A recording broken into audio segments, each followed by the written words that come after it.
Бұл проекттің мақсаты сиыр қоралардағы микроклиматты бір қалыпта сақтап тұру.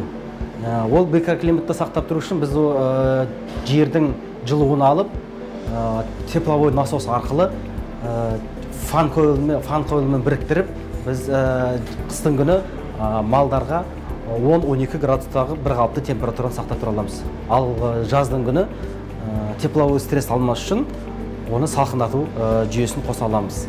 Бұны автоматтандырдық. Ол автоматтандырғанда біз мына блокта көре аламыз. Әр қораның әр бұрышында қанша температура көрсетіп тұрғанын көре аламыз. Және бұзауларға арналған бөлменің теплый полында температурасын анықтап көре алып, зерттеп көрсете аламыз. Және бұл сыртқы температураны біз базовый метеостанция орналастырдық.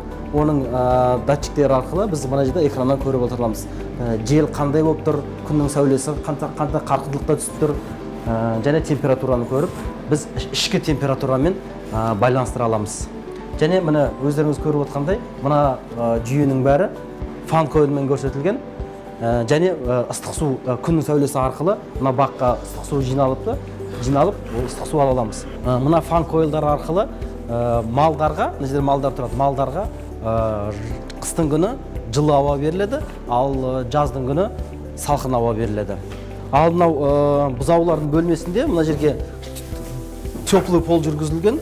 Қыстың күні бізде мына бұзау туылған кезде оған жылу керек болады. Сол жылуды біз теплый пол арқылы беріп отырмыз. Ол теплый полды біз топырақтың жылуы арқылы алып, ішіндегі теплоносительдерді антифриз, теплоноситель ретінде антифриз жүреді. Сол антифризді жердің жылуы арқылы жылытамыз. Бұл жерде бұл бөлменің температурасында, ылғалдылығында әр зерттеуді жүргізіп отырамыз. Ал мына жақта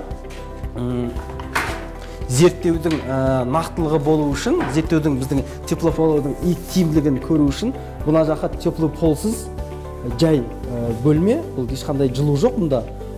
Теплый пол жылуымен екі бөлмені салыстыру үшін жасап, біз ортасын бөліп қойдық. Ғылыми зерттеудің нақтылығы үшін. Топырақ, мысалы, антифриз, теплоноситель далаға шығады да, далада мысалы минус 30 градус болса, далаға шығады, ол мұздай болады ғой. Сол мұздайды сөйтіп, ол топырақ жердің астына кетеді. Жердің астында топырақтың 20 градус плюс қой. Ол мынаны 20 градус топырақ плюс мына мұздайды жылытады. Сол қайттан жылып, осының ішіне кіреді да, ол теплый пол болады. Үйтеді да, ол қайттан шығады да, далаға шығып минус 30 градус болады да, қайттан жердің астында плюс 20 мен қайттан жылып шығады. Сонда бұны бар ғой, бұны жылыту біз электрический емес, сол топырақтың жылуымен жылытамыз да, қайтып ішке әкелеміз жылытып. Сол теплый полға қосылады, теплый пол жаңағы бетонды жылытады. Сол іште батарея бізге мынау ыстық суға пайдаланып. Бұл ыстық суды біздің іште бытовой, мысалы сиырлардың ыдысын жуу үшін, жаңағы желін жуу үшін соған пайдаланған. Бұл для бытовых нужд дейді. Мынау температурный датчиктерді біз бәрін мына жаққа орталық жүйеге жалғанған. Мына жерде біз көріп отыра аламыз.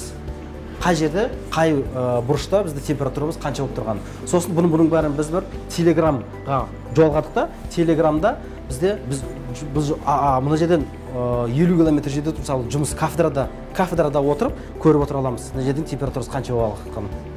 Бұл қазір осы ішкі температураны және антифриздің жылуын, қызуын, салқындатуын осы тепловой насос реттеп тұрады. Қысы жазы жұмыс істейтін осы. Және суды қыздыратын, ыстық суды ішке беріп тұрған бізде күн батареясы бар. Соның ішінде коллектор. Сол арқылы біз ыстық су аламыз.